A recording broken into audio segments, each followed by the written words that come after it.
In today's show, we look ahead to Sunday in the NBA, how we can win our weekly fantasy basketball matchups. Michael Bolton. Thanks, Josh. It's Michael Bolton here, and it's time for another episode of the Locked On Fantasy Basketball Podcast. Let's get to it. Let's get to it, indeed. You are Locked On Fantasy Basketball, your daily fantasy basketball podcast, part of the Locked On Podcast Network.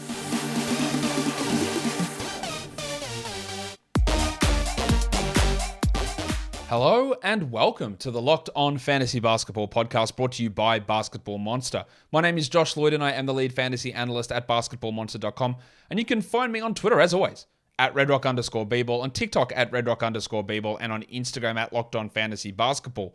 Thank you for making Locked On Fantasy Basketball your first listen every day. We are free and available on all platforms. Today's episode is brought to you by PrizePicks.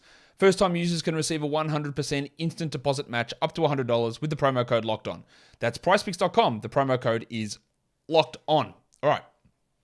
We're looking ahead to Sunday, and we're looking at just players to add for Sunday and how that impacts us and who are the best options for points leagues and for each specific category. So, you know how we do it, Warnie. Let's get it on, Gilly. All right, let's start with the Yahoo Points League. Got 8 names here who are all available in at least 40% of leagues, who I think are very, very good options for you to stream in for tomorrow. Some of them I'm more confident with than others. It's always going to be a little bit of a risk because some of these fringe players are fringe players for a reason. Like Emmanuel Quickly, for example, played 32 minutes last game, really good, but could easily play 21. Right? I think there's still value in him, and one of the things we talked about with the return of Barrett is that Thibodeau just might cut everyone else's bench minutes, Toppin, Hartenstein, and McBride, so he can get Quickly 30 minutes, and that's basically what he's done. 28 minutes and 32 minutes in the 2 games. Now, one of those games, Grimes was a little bit lower on minutes. One of those games, Barrett was a little bit lower, so that does give us risk with Quickly, but I still think he's a really solid option. Jeremy Sohan's going to start for the Spurs. Whether he's going to produce or not, I don't know. But finding a consistent starter is never an easy thing. And not saying that Sohan's a consistent starter, but he consistently starts, so he's got that going for him. And there will be some nights where he does have decent enough points. So he's an option. I think this one is a safer one, and that is the Bronco, Jalen Williams. Broncos country, let's ride. He was great against the Bulls yesterday, and I don't really envisage the role changing significantly. He looks great to me, and he's a rosterable player, and definitely, look at stream, definitely, but a must roster anyway. Lou Dort is not someone that I'm massively a fan of. No, my son is also named Bort. But I think in a points league, there is a lot of value in him because he's still getting minutes. Not every game, but he still gets minutes. And he still takes too many shots, but that's good for points leagues. And he's in the mix here, for sure. Storm and Norman Powell have to really enjoy what he's been doing. Yes, Paul George and Luke Kennard have both been out, but they might both be out again on Sunday. And Powell's role feels like he's minimum 24 minutes, maximum 30 minutes. The 24 minutes makes him less appealing. 30 makes him way more appealing. We know about Powell. Get 30 minutes, get some shots in, and there's value. Paul George and Kennard will impact him, but I'm not really expecting them to play. Quentin Grimes, just keep going with him. I think there's plenty. I don't think in a category league, he's definitely a must roster player. In a points league, I'm not as convinced that he's a must roster 12-team league guy, but when he sits on a waiver wire and the Knicks play on a Sunday that's not particularly high volume, then there's great value in streaming him in. Tony Warren Jr. in Brooklyn. We saw him get ample shots last game without Durant. Didn't really do anything else, but he scored 20 points. He could do that again. And then had 1 rebound, so he could have 6-7 rebounds. That's a real boost to your fantasy points production. And then the other one's Terrence Mann, who has played 30 minutes, 3 straight games, starting point guard. Last game it was interesting because we saw John Wall play almost 30 minutes as well. So Mann's production wasn't elite at all. And George's return has maybe a marginal impact on usage. Not that Mann's usage is high anyway. But how he goes, we're still sort of establishing that. But a guy who we presume is going to be a starter is absolutely on our radar of players to use. Go to ESPN points leagues. All of these players are available in at least 70% of ESPN leagues. 70% of availability seems to be a cutoff on ESPN. Their roster percentages are so stupid. So we look at these guys who seem to be available in most leagues because there just seems to be so many inactive leagues over there. We start off with, honestly, basically all the same names. Jalen Williams. Emmanuel Quickly, Jeremy Sohan, Norman Powell, Quentin Grimes.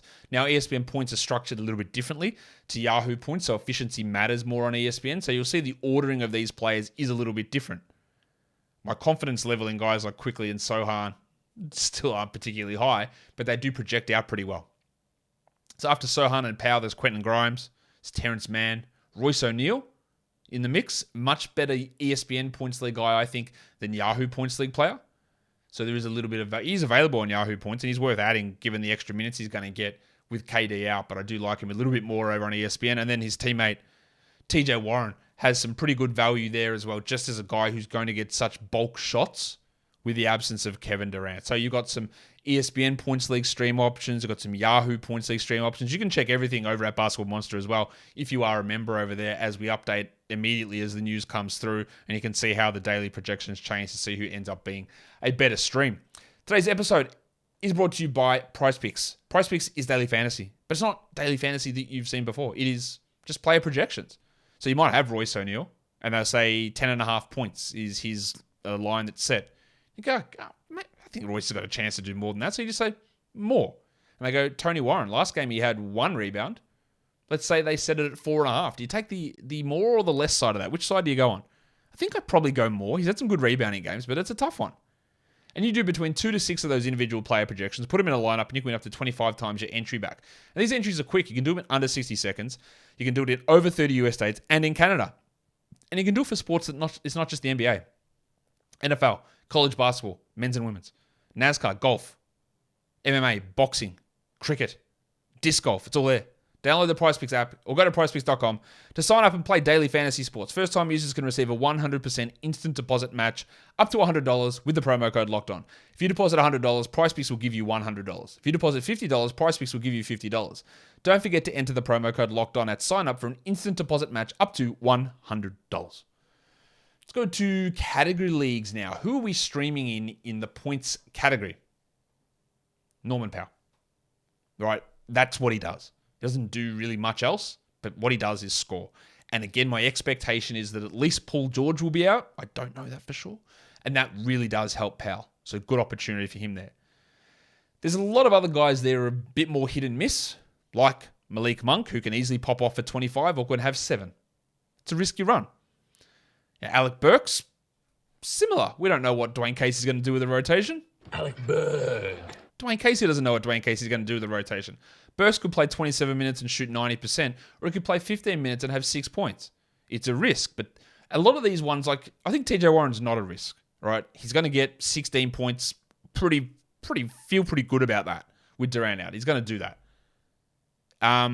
Quentin Grimes is going to get you 12 points, 14 points. Yeah, I feel pretty good about that. Sohan will get you 10 to 12. I feel okay about that. Monk might be 7 to 28. Burks might be the same. Dennis Schroeder might be 6 or it might be 35. KJ Martin might be 20 points on 9 shots, might be 9 points on 2 shots. 9 points on 8 shots. 9 points on 2 shots, tough to do. So it really depends. Like, are you looking for more stability in that category, or are you just so far behind where you got to take home run shots? Well, that's where you go with your Monks and your Burks, Powell, Schroeder, these guys with 30, 35 point upside. Whereas, you know, your Martins or your Grimes and Sohans are lower upside, but probably higher or less difference between floors and ceilings there. And that is important to know. As always, there are a lot of 3-pointers available on the wire. It's not as clear this Sunday as it is some other days, but there are a lot of names still there. Quentin Grimes, you're going to get 2 of them from him, it feels like, every game. Same with Royce O'Neal. These guys are just hitting a lot of threes. O'Neal can't hit a single 2 to save his life, but he's hitting threes at a good enough level.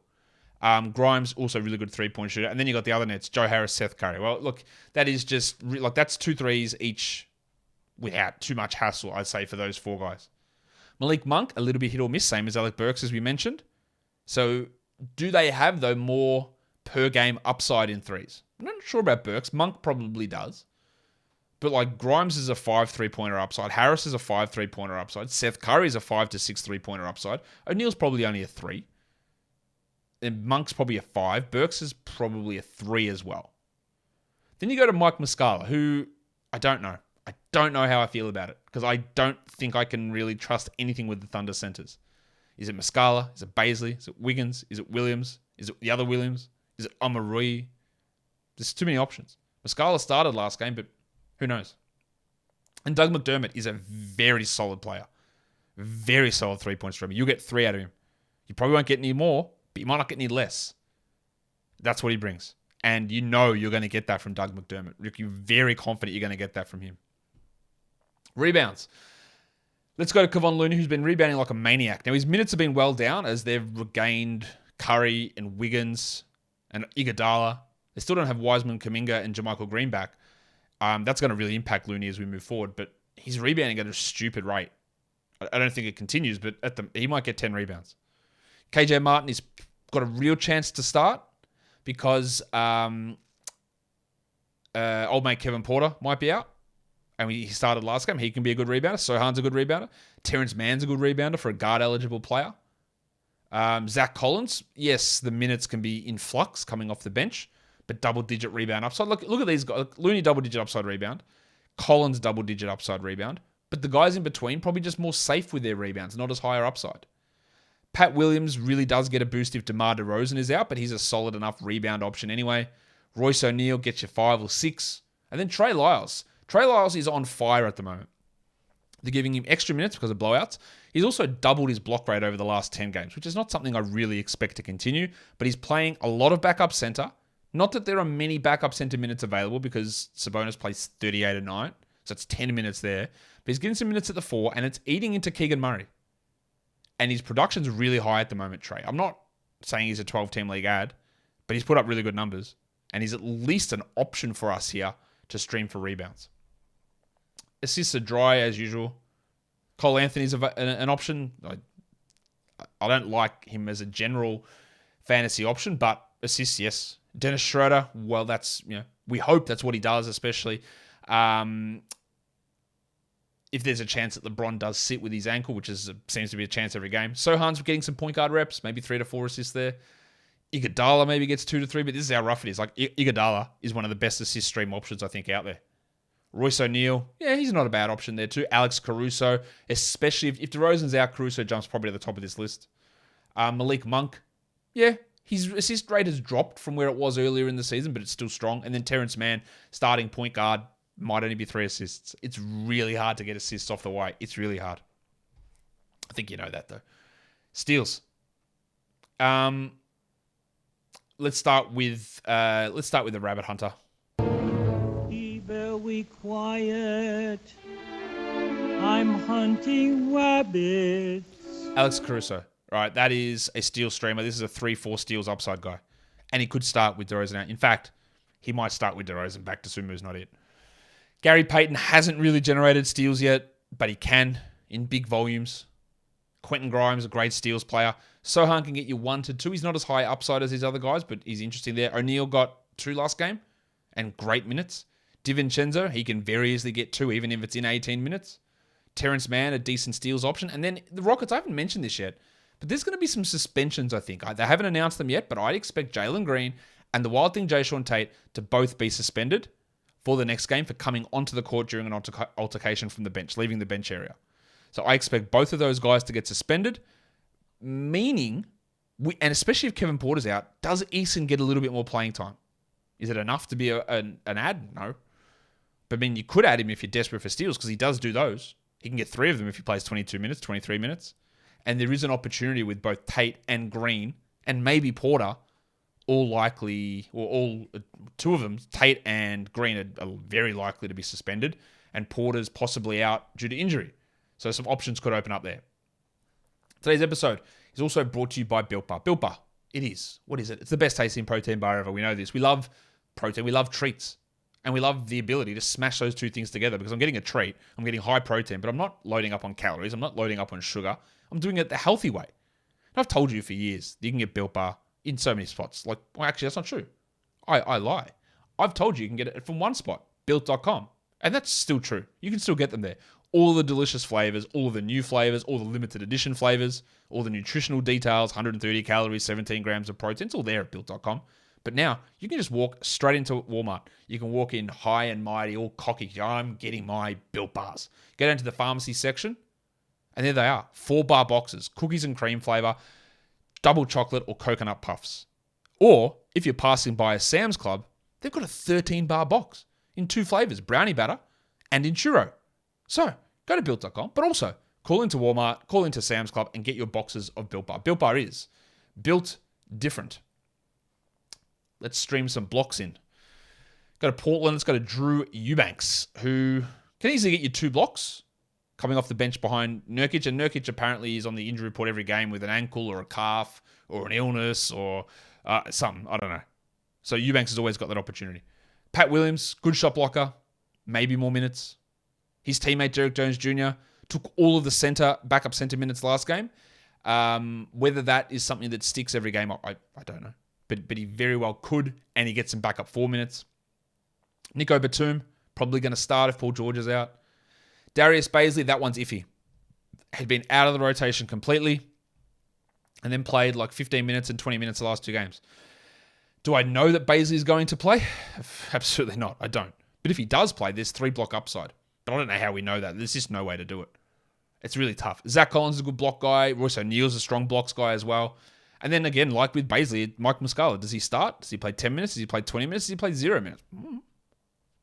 It's always risky to try those Thunder guys. The only guys that aren't risky is off that bench option, those center options, is Kenrich Williams. Because even like Pig Williams was a DMP last game. They're all over the place in terms of who they play. Field goal percentage streamers. Kevon Looney, Dwight Powell. Powell could be a really big one if Christian Wood misses out. Wood's dealing with an ankle problem. Not to say that Powell is going to put up huge numbers, but if you're a 70% shooter on 4 attempts and then you get 7 attempts and maintain as a 70% shooter, well, that value goes so high. And that's, I think, a possibility there for Powell. Drew Eubanks is a good field goal guy. KJ Martin, really good field goal guy who might get really good volume as well. Wenyen Gabriel, he was excellent last game for the Lakers. Do I think that he's taking over from Tom Bryant? I don't. But he's definitely earned that backup role. And maybe they keep Bryant at 27 minutes or so. And we know that if Bryant really struggles defensively, he gets yanked and Gabriel jumps in. Zach Collins, a good option. Zeke Naji, yeah, he's a pretty good field goal percentage player. And then Montrezl Harrell, I don't feel great about that one because I don't even know that he plays. Maybe might go back to Paul Reed, but he's a field goal percentage player if he's playing. And then free throws, I feel more confident with a lot of these ones. Dennis Schroeder, really good free throw option. Cole Anthony, great free throw option. Malik Monk, Josh Richardson, Gary Harris, who's off the injury report after leaving last game early. Alec Burks, probably the best, outside of Schroeder, Burks is probably the best volume guy there. So that means something. Pat Williams has been an excellent free throw shooter this season. He doesn't shoot many, but I think he's at 92% or something. He's shooting unbelievable numbers. And he's like 48% from 3 or 4% from 3 or something, which is probably not going to stick. And then Troy Brown Jr. in LA as well is a pretty good turned himself into a pretty good free throw shooter and is an option to stream in to help for that category. Now for the next 4 days, let's look at Sunday, Monday, Tuesday, Wednesday. They're all low volume days. They're all streamable. So what do? There are 4 names on here who I think should be rostered, and they're startable regardless of schedule strength or regardless of schedule volume. And that's Jalen McDaniels in Charlotte. Kyle Anderson, yes, I know he's dealing with that illness still, but I think you got to have him anyway. The Bronco, Jalen Williams in OKC. Broncos country, let's ride. And I actually think Trey Murphy is back into that mix. Last 2 games have been really good, and we saw this. He did this for weeks to begin the year, then just had a massive slump. Like a 4-week slump. Go back to Trey Murphy. The next 4 guys are all really great for the next 4 nights. 3 games in 4 nights. Norman Powell, 3 games in 4 nights. Obviously, the Clippers do too. Terrence Mann. You could throw Batum into that mix as well. You might throw John Wall into there, but he won't play 3 in 4 nights. He'll sit 1. You got the Knicks with 3 games in 4 nights. The only real option who's available is Quentin Grimes. You could throw Quickly in there too if he's available, but both guys, 3 games in 4 nights. Love it. And then the Lakers, 3 games in 4 nights. So Dennis Schroeder. Troy Brown, deeper leagues, Wenyen Gabriel. So some decent enough options there to get a boost over the next 4 days, heading into week 14. And that will do it for me today, guys. Don't forget, follow this podcast, Apple Podcasts, Google Podcasts, Stitcher, Spotify, and on the Odyssey app. And if you are here on YouTube, thumb it up and leave those comments down below. Guys, we are done here. Thank you so much for listening, everyone. See ya.